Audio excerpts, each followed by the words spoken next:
a month.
Extended family here, and my extended family in the back of the room. Nice. Great. Good to see so many familiar faces. Thank you all for the other night. I was watching the fireworks with many of you guys, and it was kind of a dry night, windy night, breezy night. It's cold. The wind did not cooperate. And it was over my head, and I was starting to feel some, at least they were just the ashes, but I was noticing a lot was falling down. But the pyrotechnics company did a great job of keeping it far enough back, and obviously everybody here, men and women, were prepared for anything that would have happened. So thank you for your leadership in getting that together. Sue?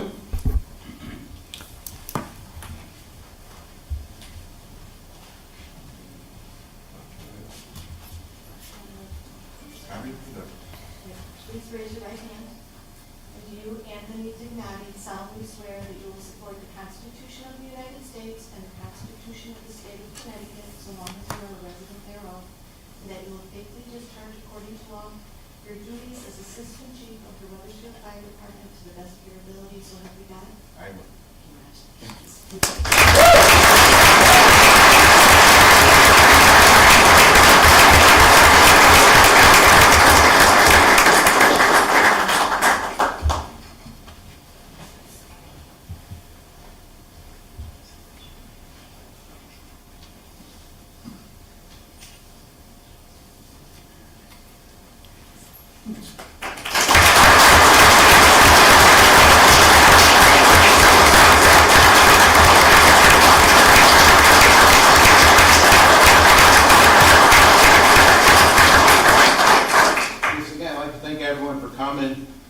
This has been quite a journey. I started when I was 16 years old with the Wethersfield Fire Department, and never did I thought 42 years later I'd be helping Chief Schroll run the department.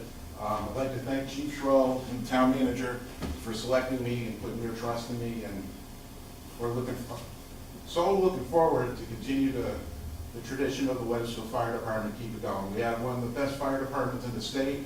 We're a little smaller than we used to be in numbers, but we get the work done. And thank you very much.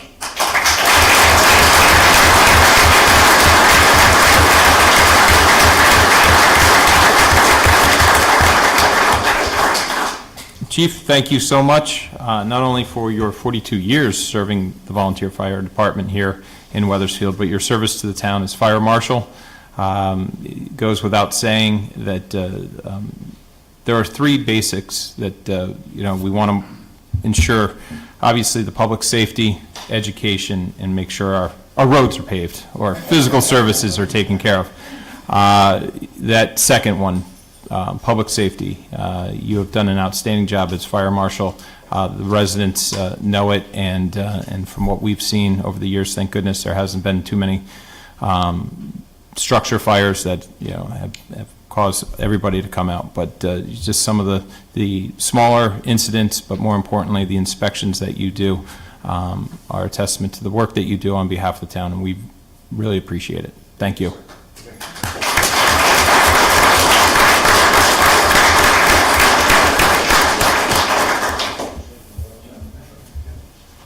And with that, everybody go home. So don't be calling out tonight, because we hope to God that there's no calls tonight or any night.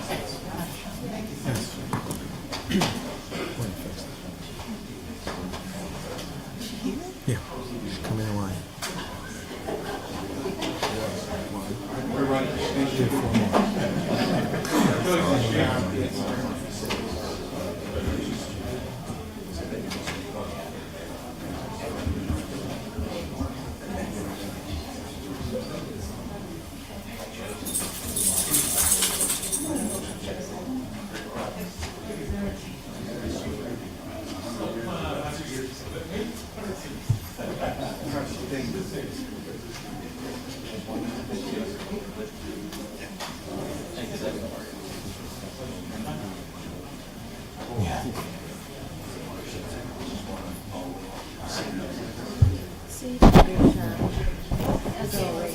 don't know how you do it. I get so tongue-tied when I try to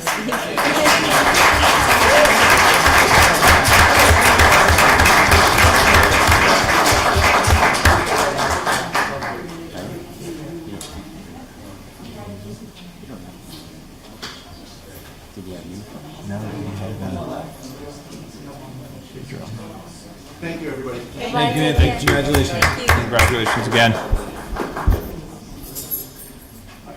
Okay.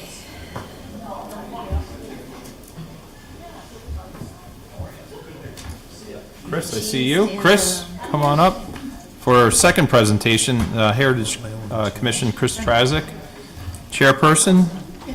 Good evening, everyone. Nice to see you. So honored to have followed the swearing in of the new deputy chief. That was wonderful. Thank you for letting me speak tonight. I haven't seen you guys in a couple of years, actually, with COVID and the rest of it. So I will try and be brief, but please, if you have any questions at the end, just ask me, or you can interrupt me in the middle as we go forward. So the Heritage Commission, which was formerly known as the Tourism Commission, has been overseeing tourism efforts for more than 20 years. Our mission is to develop, recommend, coordinate proposals and programs and methods to assist, initiate, encourage, and sponsor activities in all fields of culture and the arts for Wethersfield, and to strengthen the local visitor experience, promote business development in Wethersfield, enhance tourism opportunities, and enhance interpretive aspects of the community. I know it's a mouthful, but we do it. So the Volunteer Commission partners with Wethersfield Historical Society, the Webb Deane Stevens Museum, the Explore Old Wethersfield Shopkeepers Association, the Academy of the Arts, the Chamber of Commerce, and others to support the mission. We promote, we market the town, we market our historic and heritage resources, we market events and the sites in the community. These efforts help the local business community. They bring in visitors through increased activity and visitation. And heritage tourism is a growing niche market. It continues to grow in the United States. The people who come generally stay a little bit longer, and they generally have more money and are willing to spend it. Always a good thing. So just to let you know some of the activities we've been doing in the last year, maybe year and a half or so. First and foremost, last year we applied for, on behalf of the town, to become a cultural district, which we received in July of 2023. Now we are the 4th district in the state, the 1st in Hartford County, but personally, I just have to say, the ambience that we have and the variety of cultural activities really makes us first across the state. So it was a great honor to be there. We had a great representation with the Lieutenant Governor, with Liz Shapiro from DECD, and a number of other dignitaries. So it was great. So we now have the acorn that has been added to all of our marketing materials. In addition to that, we continued with a lot of our regular activities, which really are, just kind of to run through them for you, we look to increase the number of stories, press releases, broadcast news about things that are happening in Wethersfield. We do that in partnership with our stakeholders, some of which I had mentioned, as well as placing our own.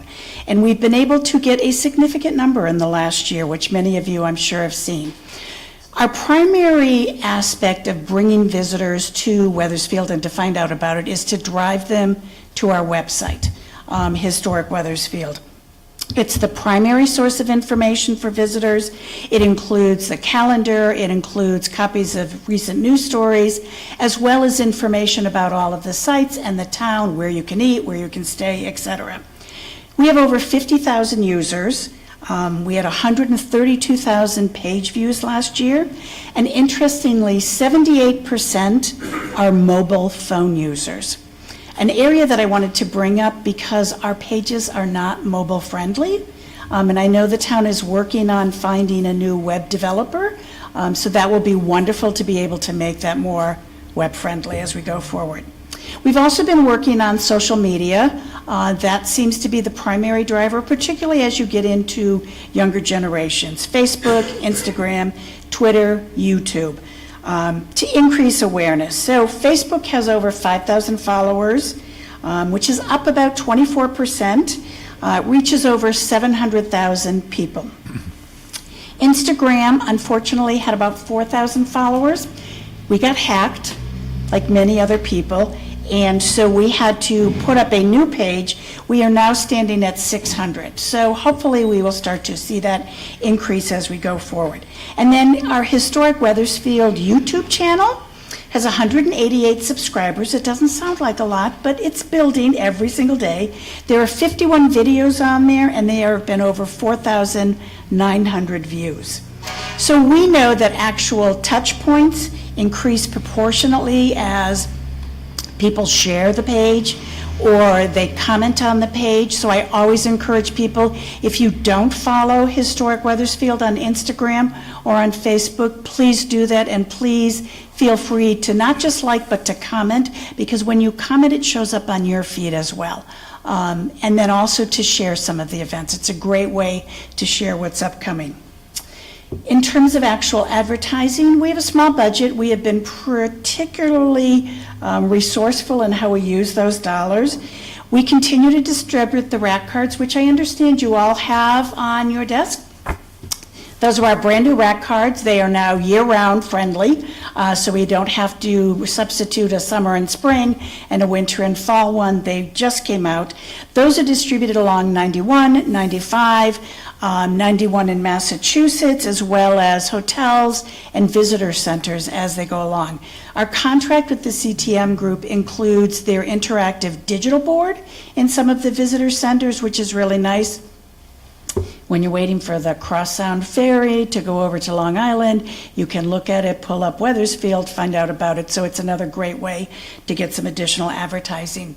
And last year, we engaged with Connecticut Public Radio to do on-air advertising. It was really our first time doing radio advertising. Part of the reason for selecting public radio was the market that they serve and the people that we think listen to it. So between May and September, we did a series of ads. There were 20 different ads that played Colin McEnroe Show, All About Connecticut, all throughout the day. Some of them were very specific, like Bikes on Main during the month of May, Scarecrows Along Main Street, or they were just generic, encouraging people to come.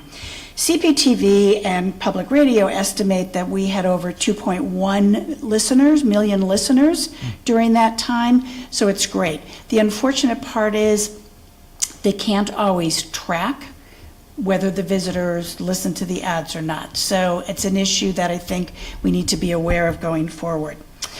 Our webmaster, who is Jesse Smith, delivers a monthly newsletter. He has over 1,000 subscribers. That talks about what's going on, talks about things coming up. And then, as you know, we do our photo contest. We can actually have one going on right now. So we've encouraged people to take pictures. That has allowed us a trove of beautiful photos that we can use in the town calendar, that we can use to market events. The photo on the rack card is from the photo contest as we go forward. So that's been going on. As you know, we installed the visitor business directory last year out in the spring on the corner of Main and Church Street. That was a couple of years in the planning. It was kind of, think of it as the finale for the Heritage Walk. And really what it does is allow people to very easily figure out where they need to go. It has a map, and it also has a brochure that people can take away with them. And the other thing you should know is we've been adding QR codes to all of our things. They're on the brochures, they're on our little business cards that we've created. The QR codes are a great way for people to immediately be brought to our website, but it also, because we have different QR codes for the ads that we're doing or the brochures that we're doing, it also allows us to track where they picked up the information from. So we're really trying to get more information on where our visitors are coming from and which pieces of advertising and marketing are actually working as we go forward. You know that we continue to have quarterly meetings with our stakeholders to enhance, encourage opportunities for collaboration, additional events. So over the last couple of years, as you know, Bikes on Main is fairly new. It's been very, very successful.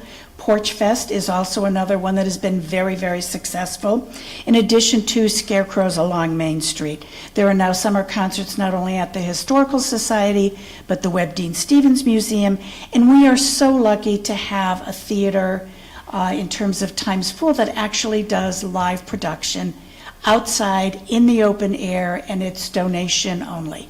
It's wonderful, it's family friendly, it brings a number of people to town. So it's been great, and I think you'll see that big banner. Next weekend is the treasure hunt. It's in collaboration with a couple of organizations, so please go out and spend a little money. And I just wanted to say the newly installed crosswalks that have been going up along Main Street and the additional parking have been a real boon. They serve the business community, but also help improve visitor safety. We know that additional parking is needed, and we know that the town is applying for community investment funds. We strongly encourage that. We strongly support that. We know that at this stage it's conceptual, but we know that it also is much needed in the community. So just things coming up in the next year. We just applied to become a certified local government. This has been on our books for a number of years. We had a couple of little setbacks, but gotten through them. So we are just waiting for approval. That will allow the town to apply for additional funding, as well as brings to the table additional resources and technical assistance from the State Historic District and the State Historic Preservation Council. So we're really looking forward to that. We are also going to be adding an informational page on our website that talks about accessibility. It was brought to our attention by the Commission on Disabilities in the town. So we have an informational sheet that's going out to all of the businesses, all of the museum sites, talking about, do you have accessible bathrooms? Do you have stairs? Do you make accommodations? Not something that's readily available, but we hope that with this, it's now all available in one site, and then we can expand on it once we get the basic information put in place. We're looking to develop a strategic marketing plan as we've been gathering some of the information about where people are getting their information and who's been coming to town. The shopkeepers have been tracking through their credit cards and the rest of it where people are coming from, and the museums have, and they're starting to share that information. So that will give us some great information about where visitors are coming from. We're going to continue to implement recommendations on the number of plans that we helped produce and the studies that have been done, and we're going to continue to work on creating a more bike and pedestrian friendly community. That's it. That was a lot. So if there are any questions, free to answer them. Any questions for Chris? Councilman Lesser? Thank you, Mayor.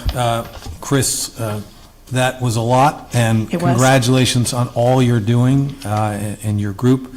In the last 5 to 7 years, there's been a tremendous amount of growth, and Wethersfield, particularly Old Wethersfield, looks much different than it did, and it's a real destination for people around the region.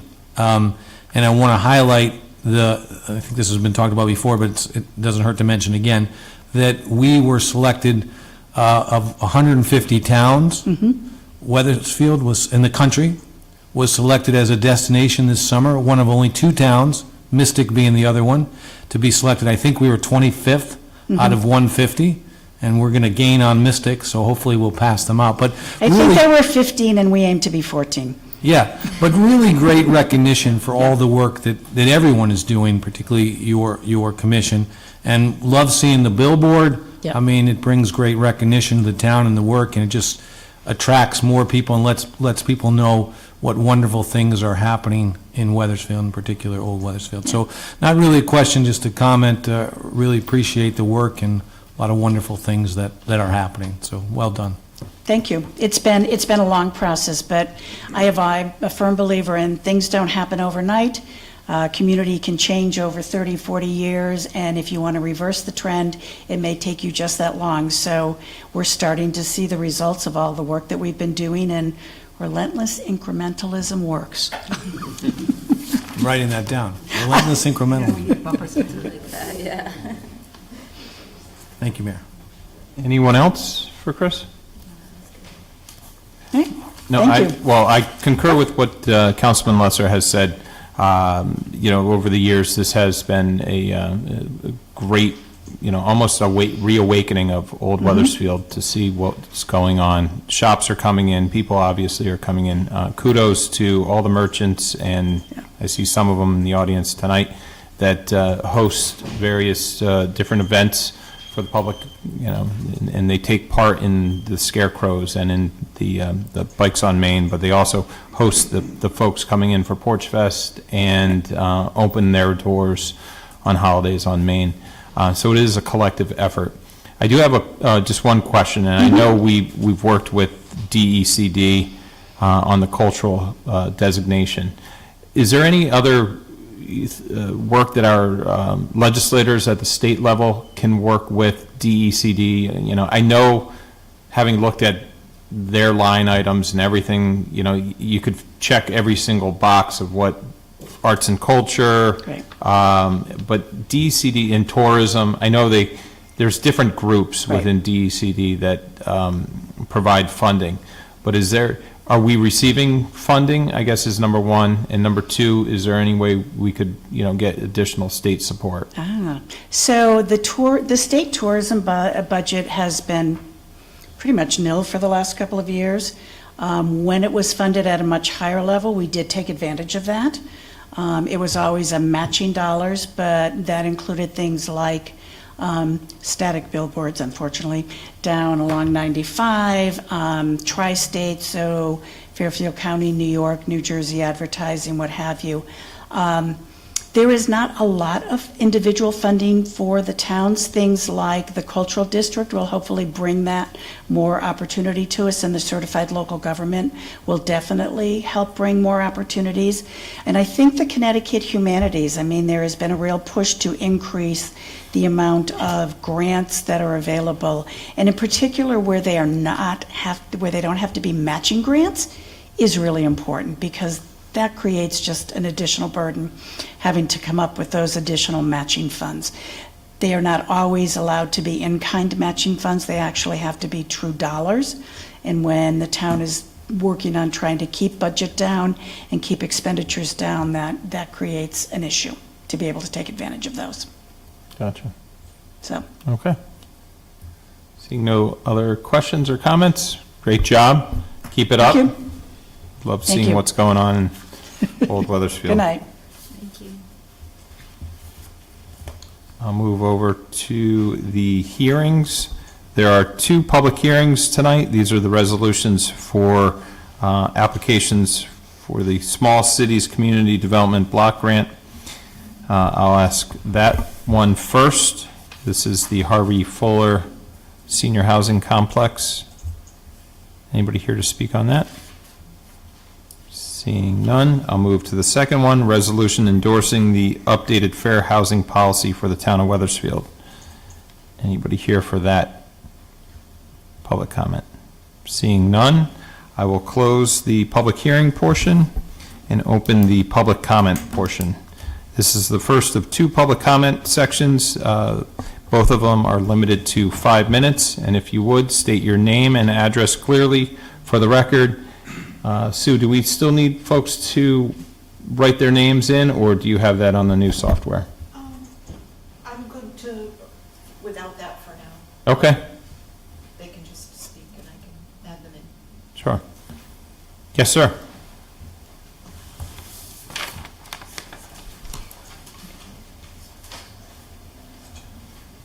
Good evening. My name is Richard Troutman. I live at 70 Griswold Road. and my property abuts Millwoods Park, very close to the proposed pickleball courts. I read about these courts being approved in the newspaper. I would have expected that the town would have notified me, as well as other neighbors. Everyone I talked to in the neighborhood said they heard nothing, and the only way we found out about it was reading about it in the paper. Pickleball courts, I don't know if you're familiar with them at all, or a little bit. They are not like tennis courts. They make a lot of noise. If you haven't experienced pickleball play live, I would recommend that you go to the Rocky Hill Tennis Club and listen to pickleball being played there. Pickleball courts should be nowhere near housing. They'll be able to hear it down at D&D Market. The senior housing center at Mitchell School, the old Mitchell School, they're not going to be happy with it. They probably don't know about it. The people who work in the ambulance facility, they're not going to be happy with it. I think there are other solutions. I know the town is fairly well populated with homes, but maybe you could bury it down. The paper said you decided against the tennis courts because of lack of parking, but you got to get it away from the homes. And I would ask that you would reconsider locating it somewhere else, not near anyone's home. Thank you. Any questions? Thank you. Mr. Gardo?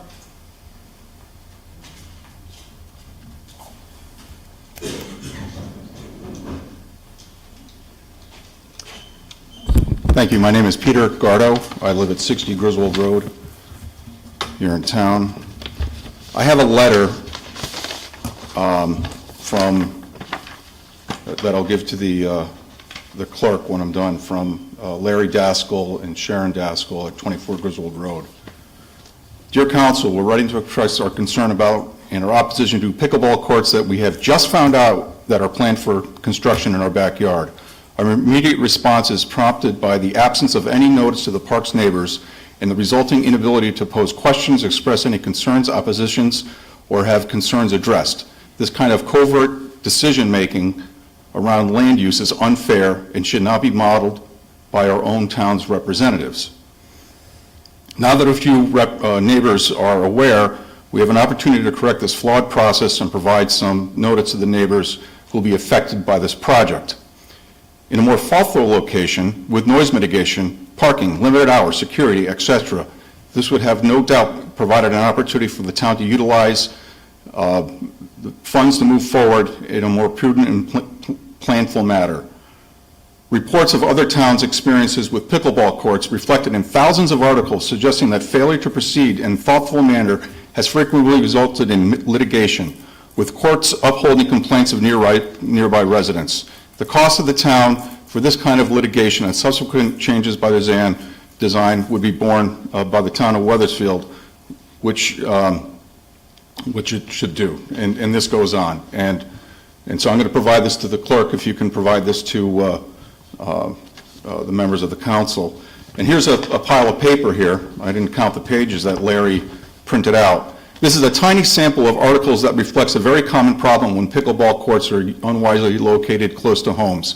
The search of 0.39 seconds yielded about 1,320,000 results, a vast majority, if not all, substantiating noise, nuisance, and the need for thoughtful planning and mitigation. So that's Sharon and Larry Daskell, who are unable to be here this evening.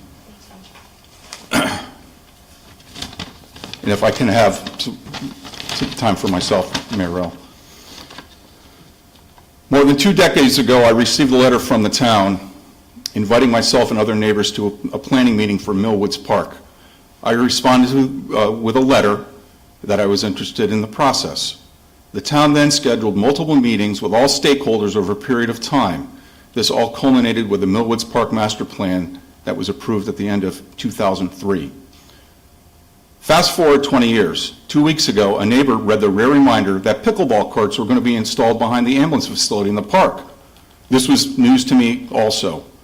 Where was the letter from the town about this new planning, like was sent out 2 decades ago? The 2003 Millwoods Park Master Plan did not have pickleball courts in the plan. That master plan was violated by the town without reaching out to all stakeholders. It's a breakdown of process by the park board, the director of parks, the town manager, and this town council. Why were the neighbors not invited to the table? The neighbors were disenfranchised by its own town, the town that should work for all stakeholders. I recall as a member of the Wethersfield High School Renovation Committee, the chairman and the committee made sure that the neighbors were notified when external changes for the plan were made or modified. Pickleball is a noisy activity that shall not be located close to where people live. It was described to me as background noise. In the articles that were found by a simple internet search, this is not the case. Part of the consideration of to place the courts at the proposed location was to preserve parking spaces.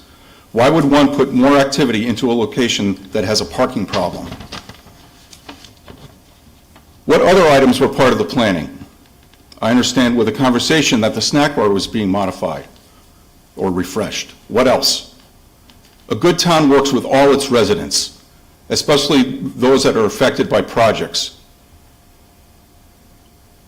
When Griswold Road was being paved a number of years ago, we received a letter that it was being paved.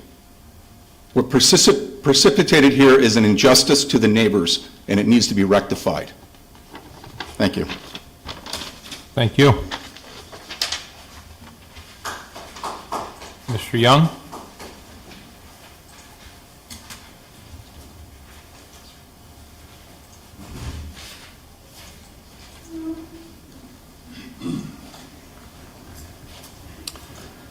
Good evening, Robert Young, 20 Copper Mill Road. I'm a little surprised to see several individuals come up here and talk about the pickleball, and that there's something about the noise. But we've never heard anything about that, Mayor, in the deliberations and the discussions. I mean, does it exist and it was just ignored? And why weren't they notified? I mean, Mr. Gardo is correct. When they do work around schools, they're notifying the citizens of what's happening, but you didn't notify anybody? I mean, that's terrible. You should have. I mean, that's why we have rules. And this way here, people can understand what's going on. But obviously, there's a lot of people that don't come to these meetings or turn on the tube and watch what's happening. But late in the game, they hear about it. And when they hear about it, and they're right, they should have been notified. I think you should reassess what you've done on that whole issue of Millwoods. I mean, if you put in other activities and you didn't notify the neighbors, I mean, normally that's a courtesy, and I thought it was a policy. Anyway, thank you. Thank you. Anybody else wishing to speak? Come. Good evening, Kevin Sullivan, 79 Wright Road. Thank you for this opportunity. I am a member of Bike Walk Wethersfield. Yeah, here goes that bike and walk guy again, talking about biking and walking. That's true, but I'd like people to start thinking about biking and walking more hand in hand with economic development and community development as well. They all go together. And that's a thread in some of my comments tonight about a couple of the grants that are being pursued by the town, which I think it's a great idea for the town and its staff to pursue such grants. First of all, I wanted to mention that if you remember nothing else from what I say, please remember an organization called Strong Towns. So I see some nodding, so at least some of you are familiar. If you're not, please check it out. They have a wealth of new and old ideas put together that I think genuinely are very forward and supportive of towns like ours. So I encourage you to check it out. It's in a nutshell, I like to think of it as economic development and places where people want to live. So the grants, the Safe Streets for All grant, 1,000% support for that. Silas Deane Highway is, I can't stand it. It's very dangerous. As a biking and walking advocate, it's very dangerous first and foremost. I think also economically, it could be a much better revenue driver for the town if its use were more mixed use, which is another Strong Towns concept, rather than the kind of not highway, not a street that it is now. It's neither, and it doesn't do a good job of making it livable for the people there or around it, or it doesn't do its best as an economic driver for the town.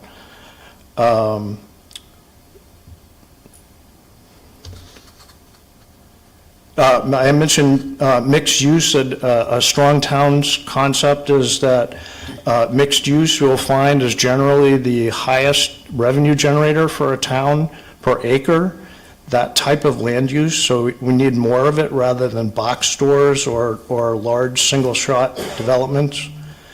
Silas Deane Highway, I would love to see the town somehow work with the state to rename it Silas Deane Boulevard. I believe that's a concept that was at least written down in the 2006 master plan for Silas Deane Highway, and use that as a goal to move forward with the first step being that Safe Streets for All grant if it's obtained. If the grant's not obtained, I think there are things that the town can try to do to move towards mixed use by looking at whether there are things that can be done to streamline expansion and new business and housing. There's already seen some of that, but a Strong Towns concept is trying to be more welcoming with zoning requirements. I honestly am not a town expert, but I suspect there are probably things that we can do to streamline our zoning requirements for businesses and housing development, expansion, and perhaps maybe make an overlay for the Silas Deane Highway so it's targeted, for that corridor. A couple of things, and please cut me off if I go too long. A couple of things that I'd really like to see, that I know what's been presented as a diagram is a conceptual plan. A couple of thoughts I'd like to see kept in mind going forward. Separated bikeway. I know it's a very busy street right now, but with the type of traffic calming that's envisioned for Silas Deane Highway, I think a separated bikeway is possible and very valuable. Perhaps more importantly, a road diet, and that would create the space for bikes and pedestrian and additional mixed use. A road diet can work on Silas Deane Highway. I've submitted to the town, it's been some time now, some examples of roads around the country where a road diet has been successful with similar vehicle counts, and I'll submit that again. Road diet from 5 lanes down to 3. I know that sounds a little scary, but I think it's doable. The other grant, the Welcome to Wethersfield grant. Very happy to see that the town's pursuing an additional avenue for funding for the completion of the Heritage Trail, an off-road facility from the Putnam Bridge and the Great Meadows to Old Wethersfield. That's something DOT had started to do 10 or 15 years ago and then left it out of the most recent plan, so I'm glad to see that we're pursuing that. All due respect to some of the Old Wethersfield business owners that might be here and the fine work that Chris Traczyk does with the Heritage Commission, I'd like to raise a concern about the expanded parking in Old Wethersfield that's part of that plan. One of the principal concerns being, and this is another Strong Towns thread, that many planners are now finding that parking is somewhat of a net negative, at least from a revenue standpoint for towns. It kind of takes land off of the books to do anything else except parking. And often, as I think it's been considered so far in Wethersfield, there's no charge for public parking, so there's no revenue. So we need to think very carefully about setting aside land like that. I know it's not like with a land deed, so it wouldn't necessarily be forever, but there would be considerable maintenance costs, even with a state grant going forward, lots of runoff management and things like that that would need to be considered. Cities around the country are now calling parking lots parking craters because they've really become such a liability. We're not a city, but there are towns around the country that are being impacted by public parking of the type that's being considered. So I'm not dead set against pursuing that grant, don't get me wrong, but I would like strong consideration of whether expansion of parking, or at least of that magnitude, is right. And honestly, I don't know what the answer is for some of the residents that live there and have to deal with the parking problems that come with that. I think if we expand the parking, it'll be a temporary solution. We might expand our businesses, which is create a better business opportunity for businesses to expand. I think more cars are going to come, and we're still going to have cars parked on the street. So I don't get that annoyed with parking on my street when it happens, but I know some people do. So if this is seen as a solution to that, I'm not sure that it really is. And I'd like to say quickly thank you to Derek, Denise, Joya, Kathy, all the people whose names are associated with those grants. They're fine staff, and they do a great job. So anything qualified or kind of negative that I say about like parking or whatever, just trying to give you some honest feedback, but I appreciate the work that they do for the town. Thank you very much. Thank you. Anybody else wishing to speak? Speak now or forever hold your peace. So we'll close the public comment. Council reports. Any council reports from boards or commissions?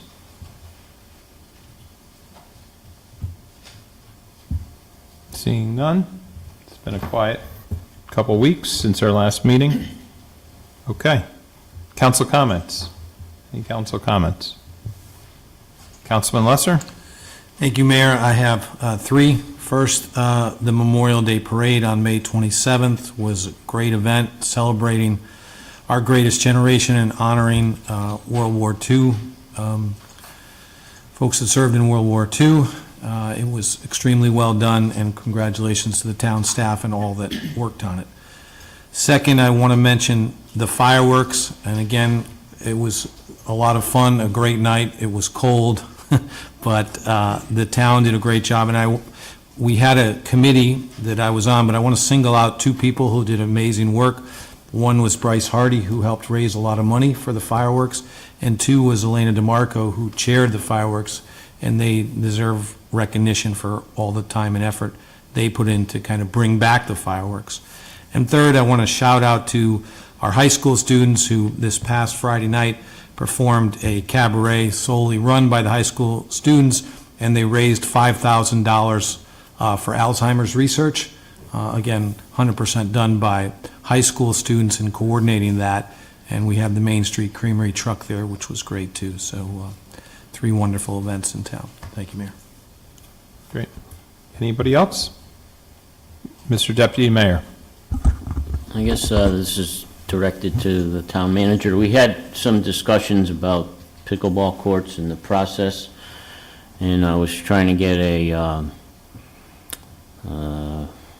summary, if you will, of what the actual procedure is for doing any kind of construction. I know at Mill Woods, when we did the pavilion at the Nature Center, I believe they went through planning and zoning for approval, and I was interested to know if that same process is going to follow with pickleball courts or with any other modifications that we're proposing at Millwoods.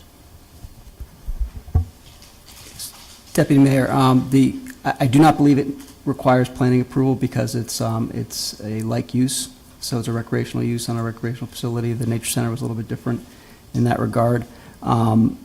I'm still waiting to verify that, though, so I'll get that answer for you, but I'm pretty sure it would not need to go to P&Z.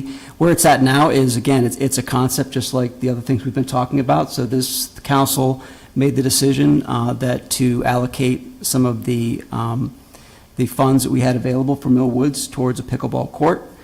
They selected a preferred location, which is behind the ambulance building, and staff is now taking that, and we're going to go out and have a professional firm actually see if it's feasible there, do a design, and then there will be public input as part of that process before it comes back to you all for any final approval before it moves forward. So it's very early. I know there are articles written that it's a done deal. It is certainly not a done deal. You provided a preferred option out of several possible locations. So we are going the next step on that preferred option. It wouldn't be prudent actually to be notifying neighbors yet because we haven't made the determination that that is in fact where it's going to be. It's a discussion right now. It's going to the next level of doing some initial design to see if it's feasible. Then it'll come back to you all again, and if need be, we can go back out to the neighbors. And if it gets to that point, I'll say that there was a mention that it's not consistent with the master plan that was approved. I don't think pickleball was even around in 2003, but it may have been. But there are modifications that have been done to that plan a number of times without going out to the neighbors. They're considered minor modifications. I can certainly understand the neighbors' concern about this, and we will, knowing that it's out there, we can certainly make sure we reach out to them.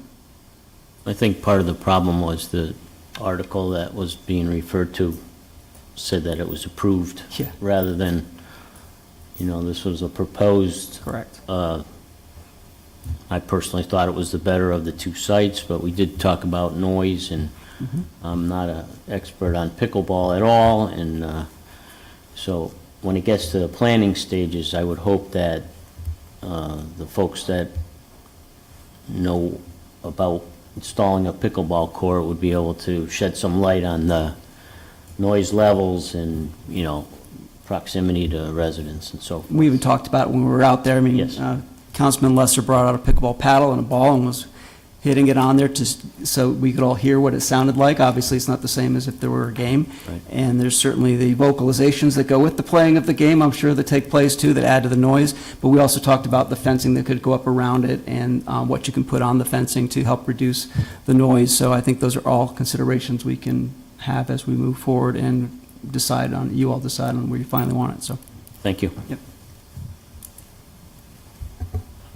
Just to follow up to that, yes, I would recommend if we do talk with the Parks and Rec Board, let's look at sound mitigation measures, as well as if there's any experts in acoustics or those that monitor ambient noise versus, active play, have those folks be part of the conversations with our town staff on proximity to homes, businesses, public gathering areas, and whether or not that would be an issue for them. Okay. Councilman Lesser had spoken about some of the things I wanted to touch on, but just one of the other ones about the parade. Actually, for the fireworks, most recent, and then we'll go to the parade. The most recent, the fireworks, as I mentioned earlier, were held on Saturday night. It was a bit chilly for fireworks in June, but this was the brainchild of the Chamber of Commerce a number of years ago, and I'll tie this in with the parade. One of the folks that we honored at the parade ceremony, George Rue, came to us during a council comment and mentioned that if we're going to do a parade and we're going to do a ceremony in remembrance of those fallen during conflicts, both domestic and foreign, that we shouldn't have a celebration of fireworks after a Memorial Day parade and ceremony. So we moved it to the first weekend of June, thinking it would be better suited after Memorial Day, but before all the other towns get involved with their own 4th of July fireworks. Without a doubt, last Saturday, despite the cold, it was a huge success. Thousands of folks, both from in town and out of town, visited Wethersfield for it. Great location, great night for it, and the feedback was tremendous from those that attended.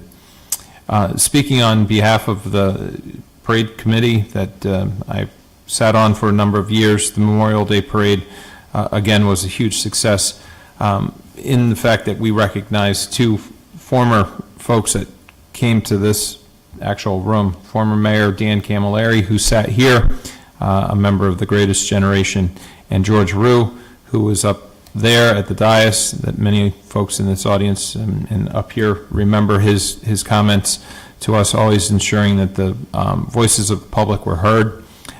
We recognize both gentlemen for their outstanding service to our country and to our town.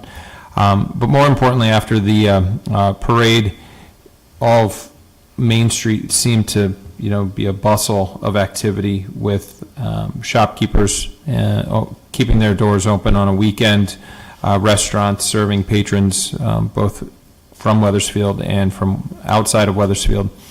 And it is really what Chris was saying earlier about what is going on in Old Wethersfield. If you go out on a Heritage Weekend, same weekend as the Memorial Day Parade, you'll see the bustle of activity. It's great for the area. I understand, as Mr. Sullivan had mentioned, parking is a big issue, but hopefully we're looking to address it, and we're looking forward to more events down in Old Wethersfield. The Senator Murphy event. Oh, yeah, the housing. Yes, I'm sorry, I can't make it on Thursday night, but if you wanted to mention it. Thank you. Thursday night, Senator Chris Murphy will be holding a town hall right here, I believe at 6 o'clock, to discuss housing, and all the public are welcome. That's this Thursday night at 6 o'clock in the council chambers. I think it's 5:30. Is it 5:30? I don't think I have the invite. I'm not sure. I just RFP'd. Does someone have the email? Okay. I thought it was, 5:30. was it 5:30? Well, you don't want to be late, so come at 5:30. You'll get a better seat. I don't know, I'm never going to find it. If you're not early, you're Oh, late. It's right there, it's open. Unfortunately, fortunately for me, that's my daughter's 5:45. graduation that night, so I will not be in attendance. I did let his office know today when they called, but. Congratulations. Mhm. 5:45. Okay. Council reports are done. Council comments are done. Mr. Town Manager. I'd just like to add to the comments about both the parade and the fireworks, just thanks to especially the staff. Kathy Bagley's in the back here. I know her staff does an amazing job on both of those events, on all of our events, frankly, and not only her staff, but our physical services staff, our police and fire, the number of people involved in these events, the meetings that lead up to these events. We had numerous staff meetings and in addition to the committee meetings in the organization, but it always goes off without a hitch, extremely well run, and I just want to commend Kathy, her staff, and all of our employees for such a wonderful job that they do for that. And just one other point, just wanted to bring up that we also have you mentioned graduations, we have the high school graduation coming up on Friday, so that's another big event we have here in town, and congratulations to all the graduates we have graduating from Wethersfield. So that's all I have. Thank you. Thank you. Sue? I just want to remind everybody that June is dog licensing month. We're very busy issuing dog licenses, both in person and through the mail, and so far we've issued just about 200 dog licenses since last week. So we're busy. Very good. Thank you. I don't see any bids before us tonight, and we did not include those in the consent agenda. There are 3 items, just 2 items in the consent agenda. We do have the appointment for the Recognition Committee of John Galvin, the minutes of May 15th and May 22nd, I don't know if Mr. Deputy Mayor wants to say anything about the 22nd? The regular meeting is the last agenda item. Yeah, before we went into executive session. It says that all council members voted aye, and then you had put in the notes which ones voted nay, if you could correct that. Thank you. I was going to ask the same thing, but I thought that that was the meetings of May 15th. Or at least it appears to be when you read the minutes, it says May 15th on it. It was the regular meeting, not the special meeting. That may be something else we might have to address. It was definitely in the May 22nd meeting, Is it in the 15th too? but it says may, it's on in the 15th, that too. may be something else we got to correct. So I would just move that we amend that. Okay, We need a motion for that? I believe so, but let me just make sure I'm looking at it correctly. We looked at it quickly. It's in several places. It just says the 15th. Doesn't say the 22nd. Well, I see it on the 15th. I did not read also the 22nd. Some of those budget motions, right? Is that? Yeah, if you read, and I'm reading it on my, Oh, okay. but on the minutes of the 15th in our agenda, that's where it says it. And it says it for several places.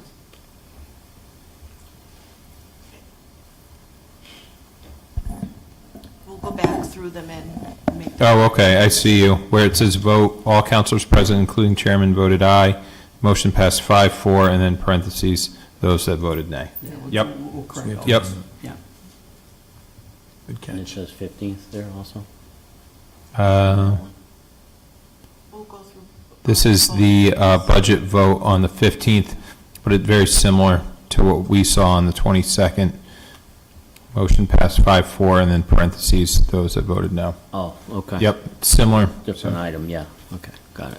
And we were thinking that maybe the new software has a auto field that you Yeah. plug in or something like that. Yeah, and that's what it was. We'll clean that up. Okay. And then, Did somebody want to, I know Cindy made a motion to amend it. Oh, yeah. Would somebody second? Second. sure, Thank you. motion's been made and seconded to amend the minutes to reflect the actual vote. All those in favor signify by saying aye. Aye. Opposed, nay. Ayes have it, motion carries. And I'll make a motion to approve the consent item, or consent agenda as amended. Second? Further discussion on that? Seeing none, all those in favor signify by saying aye. Aye. Aye. Opposed, nay. Ayes have it, motion carries. And here we have the approval of the ordinances and resolutions. We had the hearing on earlier. We saw these last week, or last meeting. They're before us tonight.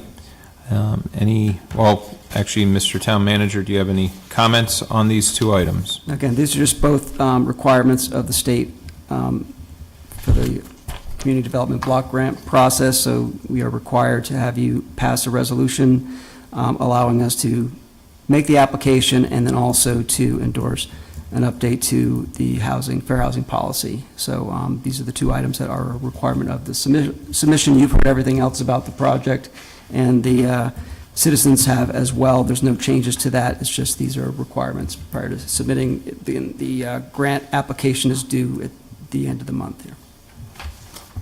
Okay.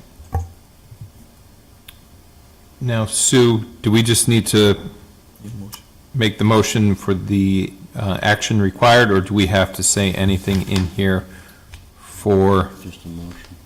Just to approve the resolution authorizing the application. And the motion's Got it. actually right on the yep, agenda. I see it.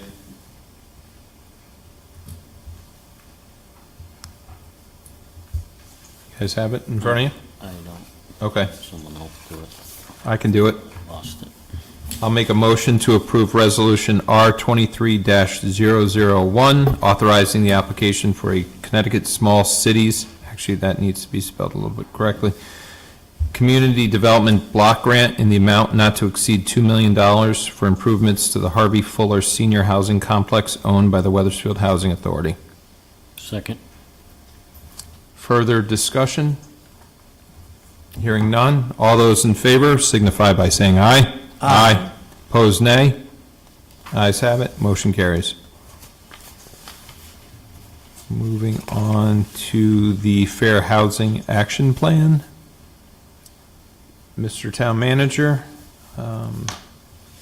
this is before us as a state requirement, if I'm not mistaken. Yes, again, this is a requirement of this grant application. You have, we have an adopted Fair Housing Action Plan that was adopted in 2007. It was amended again back in 2012, I believe, when you submitted for a grant at that time, and this is a requirement that we update this prior to resubmission. So this has been reviewed by the state and meets their requirements, so this is just minor changes, it just updates it. Any questions for the town manager on this? Okay, motion, you have it in front of you? Make a motion to approve Resolution R 23-002, endorsing the updated fair housing policy for the town of Wethersfield. Second? Motion's been made and seconded. Any further discussion? Hearing none. All those in favor signify by saying aye. Aye. Opposed, nay. Ayes have it. Motion carries.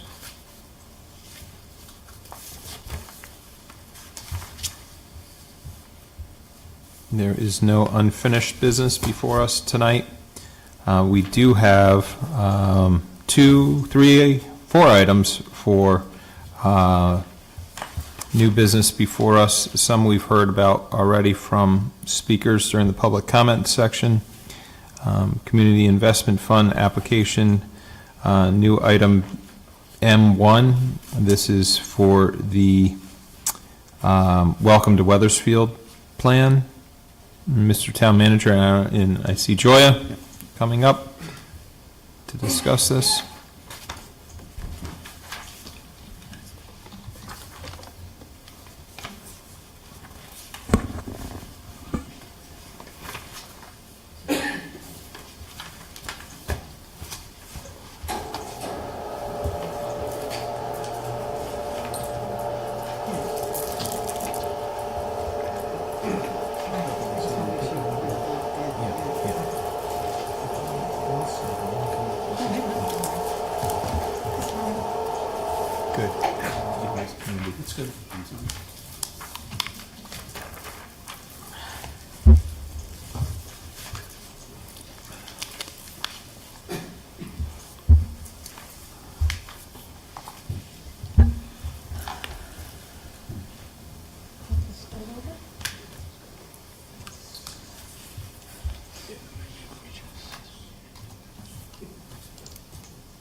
Bless you. Thank you.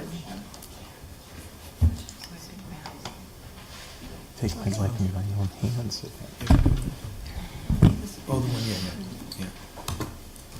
Good evening. For the record, I am Joya Zach, Director of Economic Development. The state's Community Investment Fund is a unique, multiple-round, no-match grant opportunity for our town to implement our vision for the future, one that strengthens the connections in our community through all areas and among all populations. We are looking to build upon current efforts and momentum to lay the groundwork to be ready to apply new ideas, new technology, housing, and transportation options, keeping Wethersfield strong, vibrant, and inclusive for generations to come. With the guidance and support of State Rep. Carrie Wood, Town Manager Fred Presley, and discussions with the state CIF team, we have been encouraged to think big. As Wethersfield looks to its 400th anniversary in 2034, we are using this program as a catalyst to connect our past, present, and future to address the needs of the community. As a result, we have come up with a theme: Wethersfield 400, One Wethersfield for All.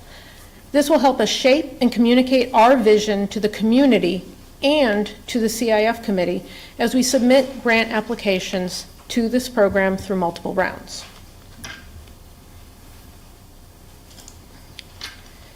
From January through March this year, we held 4 initial stakeholder meetings to discuss the many ongoing funded projects on this map and to brainstorm big ideas with business, nonprofit partners, and some community members to make sure future projects reflect the vision and meet the needs of the community. Numerous ideas were brought up, including ideas for improvements to overall safety, connectivity, signage, parking, affordable housing, multimodal transportation, improvements to Silas, Deane, Berlin Turnpike, and the community center, which Kathy Bagley will discuss next. We will continue these types of stakeholder meetings in the future as we move toward future grant rounds. Tonight, I'm here to ask your approval to apply for what we call the Welcome to Wethersfield application.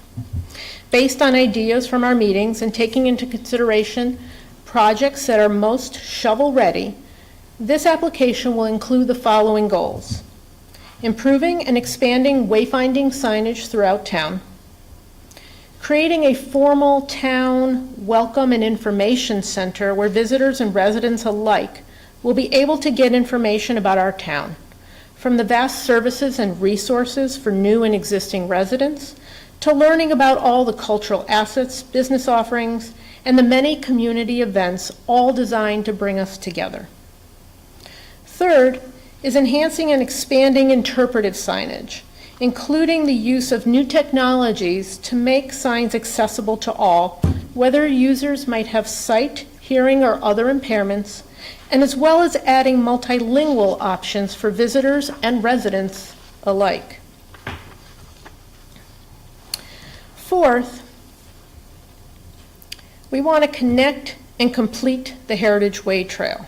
As we've heard tonight, the Bike Ped Committee, it's very important to have options for transportation and to further our multimodal transportation efforts throughout town. So while we're looking to do this in the Main Street area, we're also looking to connect this to existing trails to the west side of Wethersfield as well. Finally, in this application, we are hoping to address the parking needs in the Main Street area, which not only includes expanding parking options, but also the idea to add a shuttle loop that would connect Main Street and Silas Deane Highway to add additional parking options along the highway, connecting businesses from both sides. Please note, any of the ideas you see on these drawings, are all conceptual.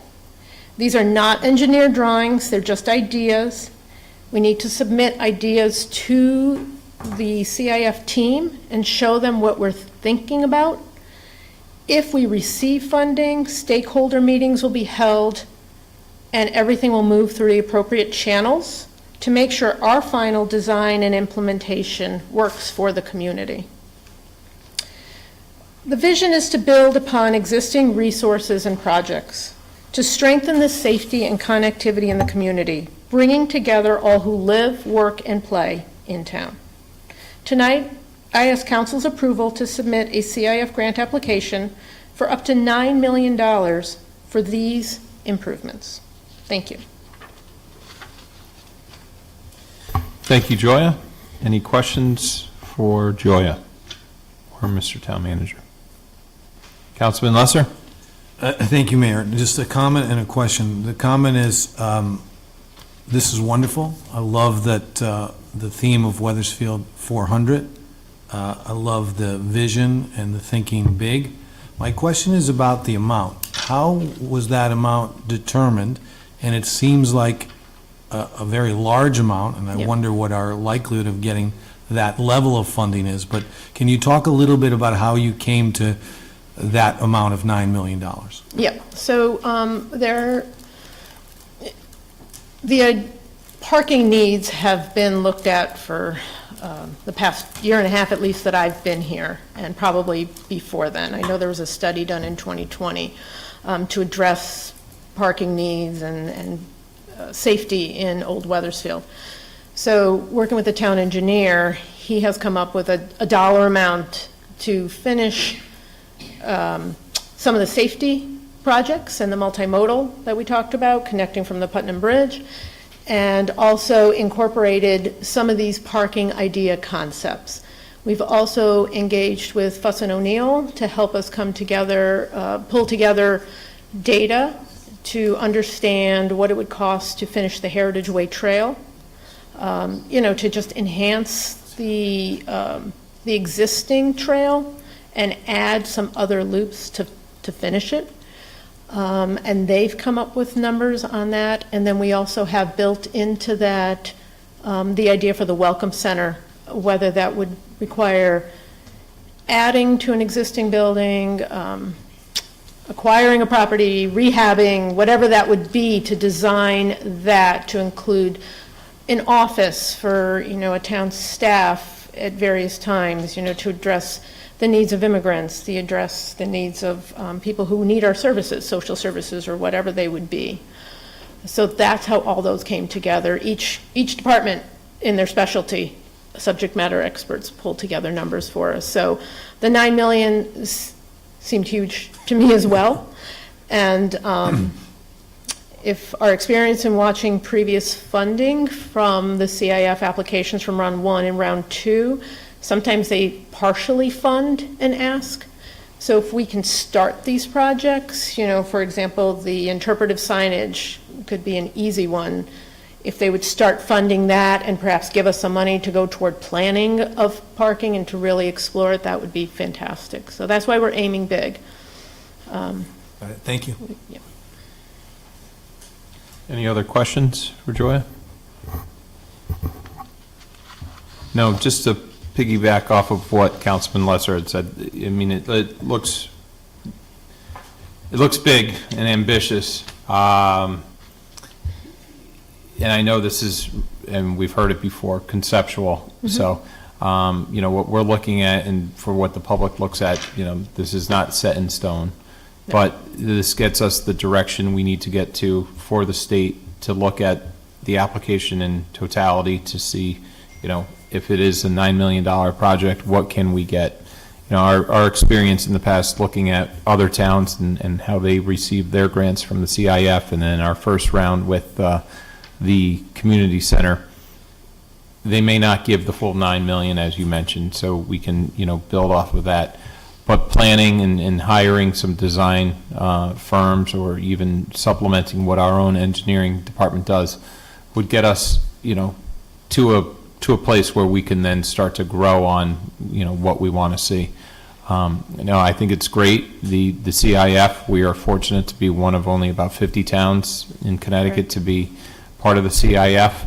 And I know there is another application we'll hear shortly for the community center, but we need to take advantage of these state funds that are getting to us. And I mentioned to Chris earlier, the state does have funding that they want to give to municipalities to improve various aspects of their towns. So this looks like a really good start. It does connect with what we've heard from a lot of residents about, I think in one of the earlier maps, connecting down to the trails through the meadows to Rocky Hill. I didn't see anything going over to the Putnam Bridge yet, but I know that is being worked on as well. I think those are all great ideas for more connectivity to Old Wethersfield, and improvements for public safety, bike, walk, pedestrians, as well as parking is a concern and should be addressed. We'll take a look at these as it develops, that's for sure. And hopefully we'll get some money out of this round, and then there's probably about 8 more to go or so. At least. They do 2? They do 2 per year, and... this is the second or third one? This is round 3. Third. There'll be another one later this year in the fall, or, October, Yep. November timeframe. And then, again, 2 more next year. I think they go to 27 or 28, I forgot. Somewhere and around then there's an option to kind of renew the fund, depending on where the state is at that point, so. Well, 175 million a year, we might as well take advantage of it and be part of it, otherwise we're left out. Hi, Joya. So you had mentioned some Silas Deane safety concerns. I don't know if you have a conceptual plan for that yet, or... So Vlada Shelkova will be we're going to be applying for Silas Deane improvements through a different grant opportunity right now and look to the CIF. Those are more planning grants, which she'll discuss. And then as we can move to implementation, we would come back to CIF to try to finish that. The one thing I did mention about Silas Deane, I can show you on here, we're trying to create a loop to take advantage of parking here at Town Hall, at Silas Deane Middle, even the church, or even neighboring businesses, to create a loop so that maybe we don't have to add, 1,000 spots in Old Wethersfield. Yeah, We can take advantage of here and have a shuttle that drives people around during peak times, during events, as we did with the fireworks, and we did it with Holidays on Main this year. We had a shuttle coming from here in the community center. So if we can build in nodes like that, it can alleviate some of the parking problems and give people a safe way to get from this side to the Old Wethersfield and vice versa. Thank you. So those are the safety. Mr. Deputy Mayor? Yeah, looks great, Joya. I can't stress enough that we have to get the word out to the public, that preliminary conceptual plan, because Yep. a lot of people have seen Yep. some versions of this, and, there's a lot of areas that personally I don't agree with as well, and, I understand the concept of, applying for the grant, but when people see something in writing, they say, well, if and when we get the grant, that's what we're going to end up with, and I just want to try and get that out. I don't know if you do any kind of press release or anything like that, but if you can just highlight that, that would really be appreciated. Sure. Sounds good. Okay. No further comments? Is there a motion before us? I can read it if you want. Sure. Councilman Lesser? Thank you. I move to authorize the town of Wethersfield to apply for a State of Connecticut Community Investment Fund grant up to $9 million for improvements to the Main Street area for a grant application entitled Welcome to Wethersfield. Motion's been made and seconded. Further discussion? Hearing none, all those in favor signify by saying aye. Aye. Opposed, nay. Ayes have it, motion carries. Thank you And very much. Kathy is up next. Thank you, Joya. Thank you, Joya. And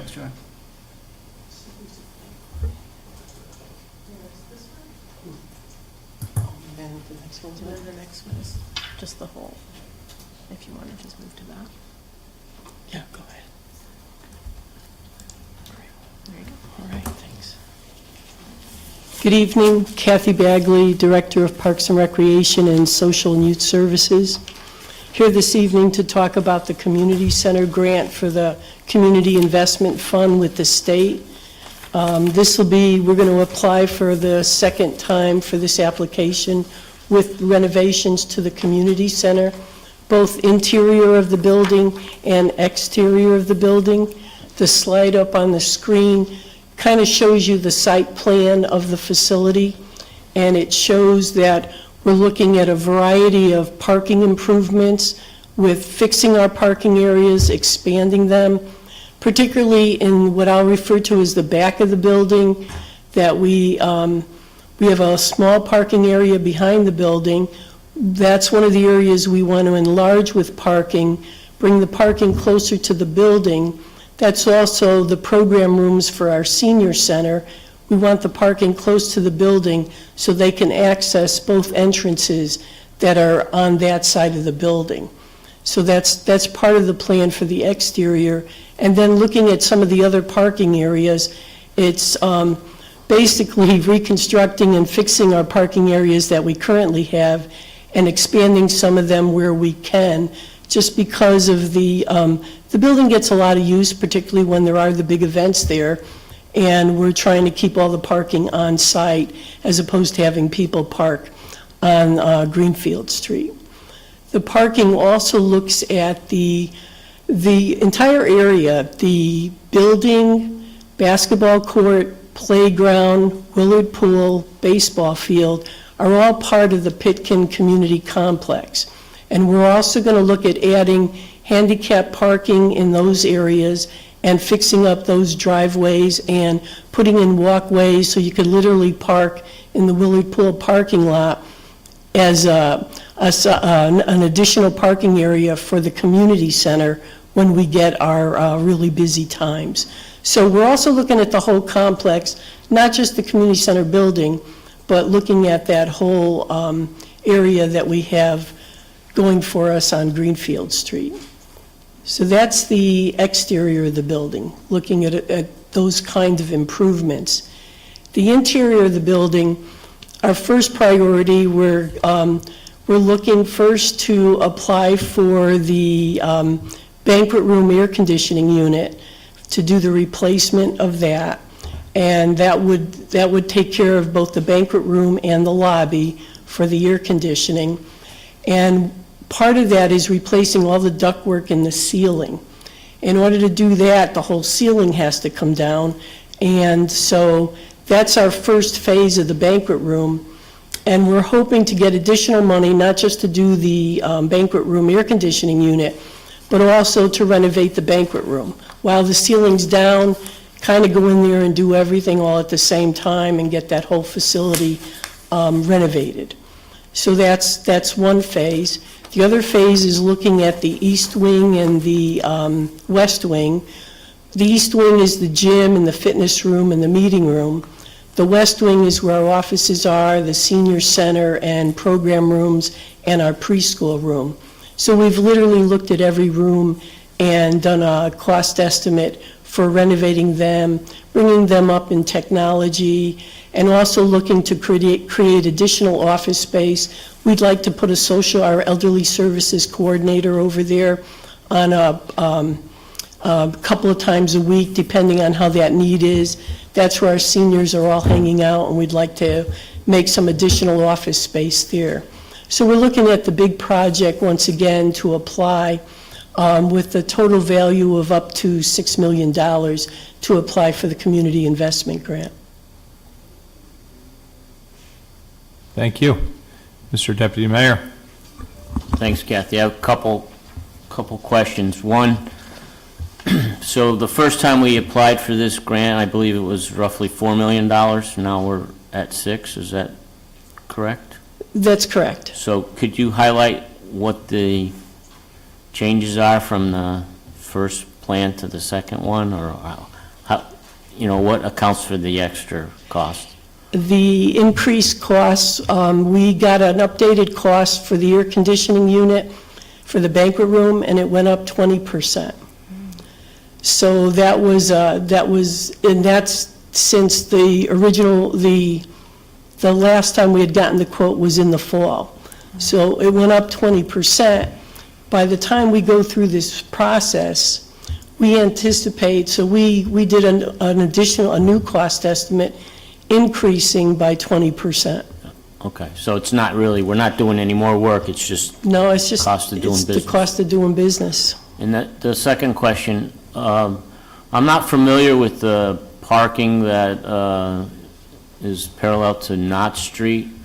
Is that where it currently is? Is it right up against the resident property line there? Yes, we're not going any closer, that's what exists And there's today. parking spaces there now? Yes. Okay, We're going, we have a grass area between the parking space and the building, behind the building, and we're looking to take that away and create a parking lot there. okay.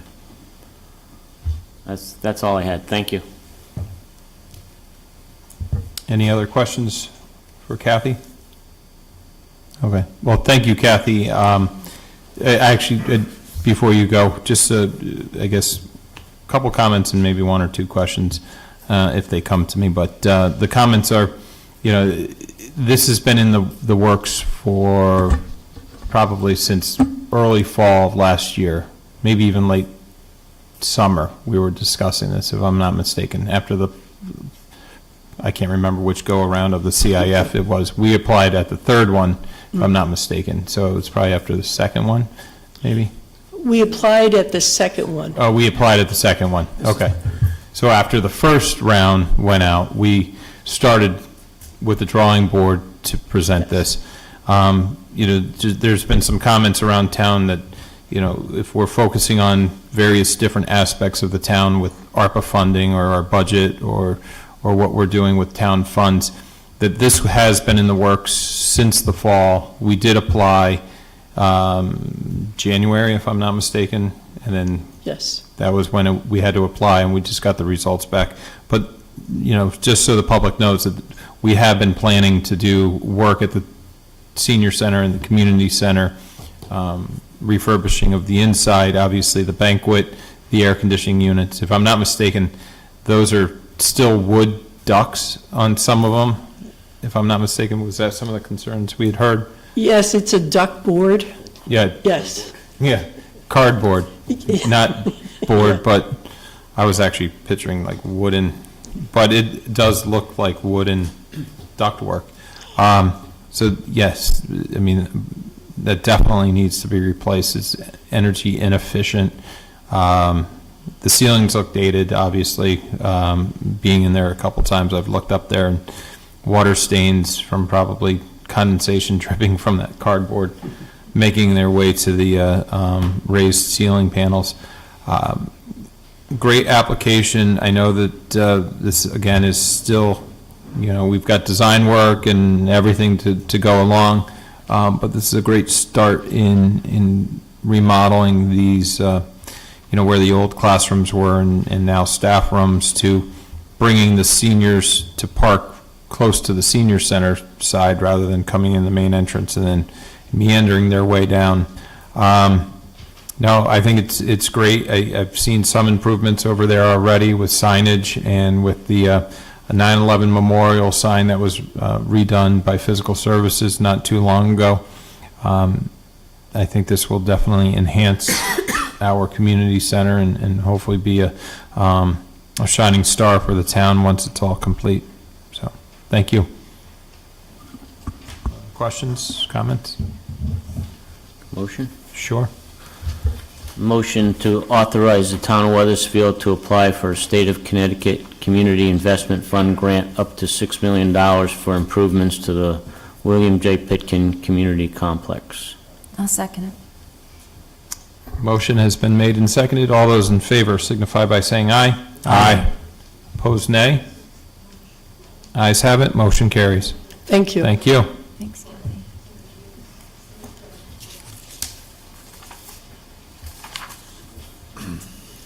Hey, Vlad. So this is Vlada Shelkova. She's our new capital projects administrator, and she's been doing great work here since she's joined our team. A lot of work on these grants. So she and Derek have been working on the Safe Streets for All application for the Silas, Deane, and Vlada's going to be presenting it to you tonight. So. Great. Good evening, Council. As Fred said, I'm Vlada Shilkova, and I'm the Capital Improvements Project Administrator, and I'm here to request approval to apply for the Safe Streets and Roads for All grant program. The due date to apply for this round is on July 10th. We are looking to apply jointly with the town of Rocky Hill, where Wethersfield would be acting as the lead applicant. Typically, joint applications rate higher and are more likely to receive funding since they would be examining a larger portion of a road. For this type of grant, there are 3 types of applications: planning and demonstration, and implementation. And we are looking to apply for a demonstration grant. As part of the larger Wethersfield 400 vision that you just recently heard, we recognize that the Silas Deane Highway needs improvements in terms of safety, connectivity, and aesthetics. It is the bridge between the east and west side of Wethersfield. So we propose a Silas Deane corridor study. The stretch that would be examined is between Parsonage Street, heading north, to the Hartford-Wethersfield town line. Recently, Rocky Hill completed improvements south of Parsonage Street, so that's why we are selecting this portion. Although there was a study completed in 2006, as you've heard, these plans are outdated now and do disqualify us from applying for implementation or construction funding for grants such as this one and many others.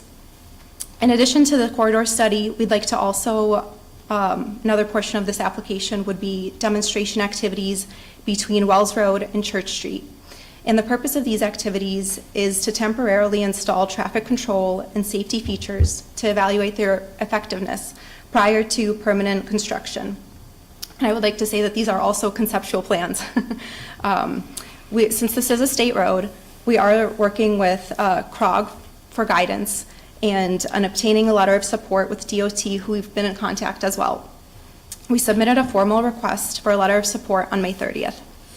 I'd also like to note that having demonstration activities may also assist in higher rankings when we apply for implementation funding, since there will be data to support what we're looking to do, and we will have already engaged with the community by that point in gathering feedback, assessing improvements, and looking at the data on the back end.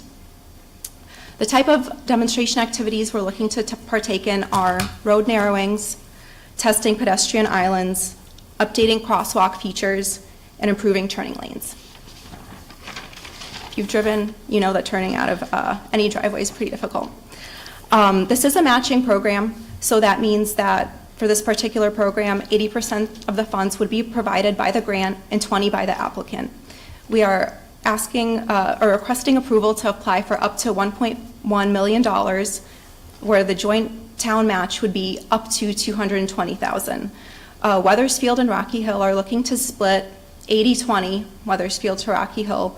So the final dollar amount that Wethersfield would be looking to match would be $175,000. We are able to provide match in the form of in-kind contributions, which we've already started to do with our preliminary planning activities. In the form of staff time and effort. In addition, we'll be able to supply that match with supplies and materials for the demonstration, such as paint, temporary delimitors, and the like. And there's no cost to apply. The timeline for this grant opportunity, we would be expecting awarded winners to be announced sometime in October. Contracting would be expected to occur in January or February of 24. And then we would expect to engage contractors in the spring and potentially begin project work in summer. As I said, there would be community engagement activities prior to the demonstrations beginning, so there would be quite a bit of time for everyone to know what's happening and to provide input. We do expect, as Joy had already mentioned, to apply for CIF or potentially Safe Street funding, but potentially CIF funding, since there is no match when it does come time for implementation, and we have had time to review the corridor study recommendations and assess demonstration activities. And that's about it. Thank you very much. Please let me know if you have any questions. Any questions for Vlada? Mr. Deputy Mayor? Thank you, Vlada. So I understand the demonstration part of it, but don't we have to have the design part before that, or do we have preliminary design already done that would suggest narrowing this portion of the road and so forth? Most certainly. So I can take you through that. Here's just the general stretch. I believe you should have received the initial drawing. I know this is very small, so I'll take it a little bit smaller. As mentioned, this is all conceptual, so this is just the point that we have it right now, as our town engineer has developed. So here you can see that we're looking to install 10-foot wide painted crosswalks with white borders and solid colors for pedestrian travel all along here. We are looking to use paint and movable delineators to test out potential raised islands on both the south and north side of Wells Road here. If we move along north, you can see that we're also looking here to improve turning lanes and also potentially use another raised island right over here for a potential pull-off for either bus stops or trolley, the potential loop that we were discussing, but that would be in later rounds once we've tested out some of the other measures. As we continue going north, here's also another island that we're looking to implement. We have received public comments already in the past requesting the movement of the crosswalk right over here to be moved slightly south. So that would be a potential change. The lane narrowing that's you've seen kind of going along, we would narrow the lanes from 12 feet wide to 11 feet wide or 11 and a half in some areas. We would also use signage in place so that it would be easier to see the islands as well. And then as we head to the Church Street intersection, as you've seen at the Wells Street islands as well, here we would also adjust for bike lanes for crossing, and there would just be some updates with a stop line and turning lines as well, just to make them a bit more predominant. One difference at this intersection is that we would be looking to adjust the location of the crosswalk, blacking out the current location right here and moving it slightly north due to the issue of eyesight when cars are moving east, because they're often not seeing the individuals and pedestrians looking to cross, so to make that line of sight a bit better. Yep. Thank you. Definitely, but all preliminary. Any other questions? Nope. Just one comment. I think it's been spoken before. I think Councilman Forrest has mentioned it. When we interviewed Fred for the position for town manager, this was one of our priorities, and Fred had some ideas, and it looks like many of those are making it to the screen tonight. I think these are great ideas for not only pedestrian safety, vehicular safety, but also greater access. As you said, that bridge to east to west is critical. I've always discussed Wethersfield as three different parts: the Berlin Turnpike, the Wethersfield, Silas, Deane, and Old Wethersfield, and you're kind of like, divided. So this is a great bridge to the middle section, if you will, of Wethersfield to Old Wethersfield. So it looks great. Definitely, very excited. Okay.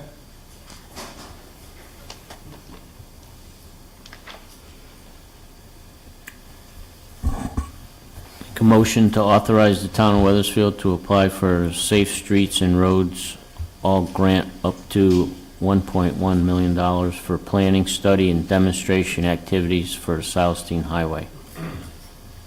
Second. Motion's been made and seconded. Further discussion? I will just mention, for our town's input of a maximum $175,000, which may be less for any kind of in-kind work, we would be getting $1.1 million for some of this design work. So I think that's a great way, and if we can continue working with town staff to get that down with more in-kind, that would be great. Okay. I'll just note quickly, we had Matt Hart here at the last meeting. CROG has been a fantastic partner helping us to put this together and helping sit down with us on multiple occasions to make sure that this grant is as competitive as it can be. So numerous meetings with Vlada and the team and the CROG team, so they've been instrumental in helping us get to this. So I think we had some money set aside for the matching grants, is that correct? we do. We have some funds that were approved for matching grants, and there's also money in the transportation fund that we can allocate for projects like this for matching. Thank you. Great. Just take a vote. Yes. I said further discussion. Oh, I'm sorry, I thought you said, I'm sorry. All those in favor for Sue, say aye. Aye. Opposed, nay. Ayes have it, motion carries. Thank you, Vlada. Yeah, thank you. Thank you, Sue. I just didn't want it to go by and. Nope, All right. I knew. And the last actionable item for us is M4. This, I do apologize, when we set the agenda for council meetings last fall, we did go through the calendar. Monday, June 19th is Juneteenth Day, which is recognized by the state of Connecticut. This actually was also recognized last year. Even though June 19th fell on a Sunday, we recognized it on Monday, June 20th of 2022. So this year we are looking to move the town council meeting date from June 19th, 2023, which is a Monday, to the following, that Tuesday after. Can I get a motion? Motion to move the Monday, June 19th, 2023 Town Council meeting to Tuesday, June 20th, 2023 to commemorate Juneteenth Day. Second. Thank you. Motion's been made and seconded. All those in favor signify by saying aye. Aye. Opposed, nay. Ayes have it, motion carries. And finally, public comment, the second of two public comments. Again, limited to 5 minutes, and please state your name and address. Mr. O'Connor?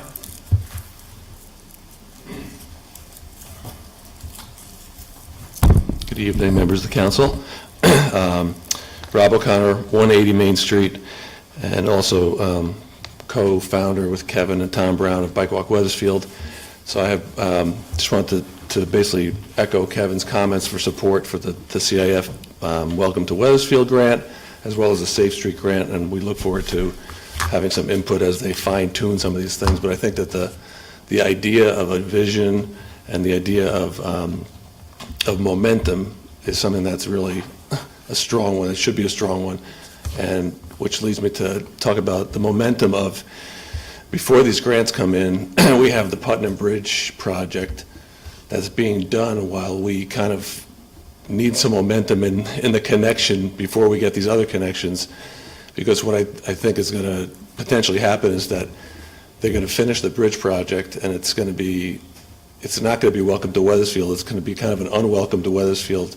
I wrote, Kevin and I and Jim Woodworth led a Connecticut Trails Day event on yesterday to the Meadows, and just anecdotal stories, but we actually had the Director of Development for the Connecticut Forest and Parks ride with us, and she rode her bike actually from Berlin, and I think it's a typical person who's just coming into the town unfamiliar, but she was on the Folly Trail, didn't really know, she said it was a crushed stone path, she knew where it was, but to signage's purposes, it would be nice to highlight that trail, part of the Heritage Way.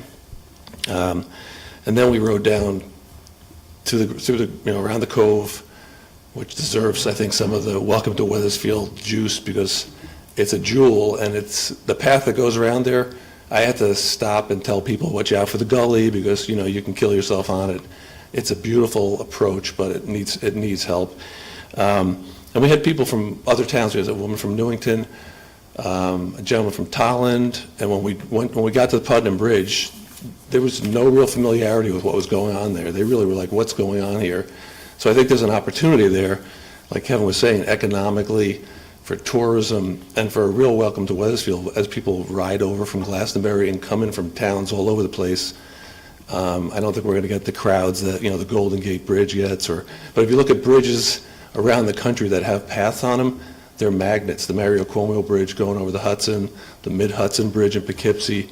These things are tourism drivers, and I mean, good places to put parking so people can come in there, but to come down that Great Meadows Road, it's a real pothole infested thing. I think the state's done some cutting of the growth, but I just think anything we can do to push the loads of grants that we do have in hand before that's finished, and we're kind of like another 9 or 10 months and you can do it, but and I think that will also be connecting to the Goodwin Trail, the Goodwin University Trail on the other side. I mean, there's going to be a real center of attraction there. I just think we should take advantage of it.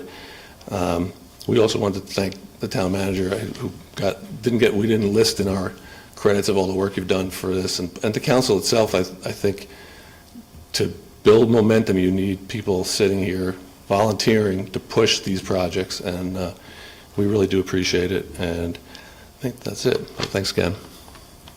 Thank you. Anybody else wishing to speak? Yes, ma'am. Hi, Sally Keating, 109 Church Street. Earlier tonight, I attended the Board of Education special meeting to talk about the proposed budget.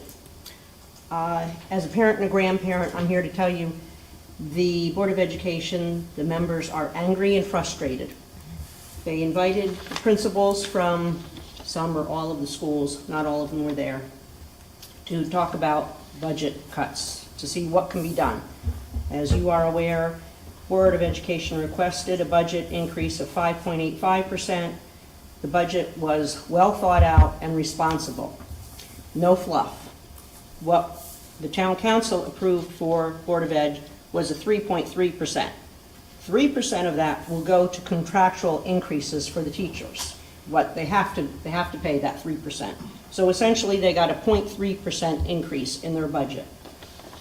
So examples of some of the things that they will be cutting, or they're considering cutting, eliminating some desktop purchases. Don't need computers. Eliminate music instrument purchases. Reduce one Silas D. Middle School reading position.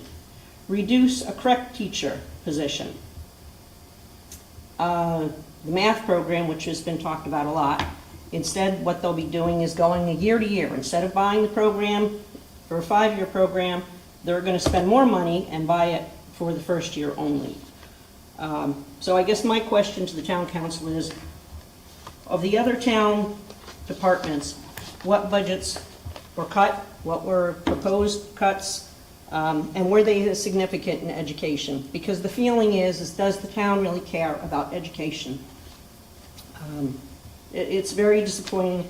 I think the Board of Education does a very good job at looking at what our kids need. There's a lot, I didn't talk about the social work positions that they're going to eliminate. With COVID, with kids being kids the way they are nowadays, social work positions are becoming more and more critical to our children, and we're looking out now at cutting positions that were in their proposed budget. So I just want to say I'm very disappointed. Thank you. Anybody else wishing to speak? Seeing none? I don't think we have a executive session before us. I move we adjourn. Second. Motion's been made. All those in favor signify by saying aye. Aye. Opposed, nay. Ayes have it. We're adjourned.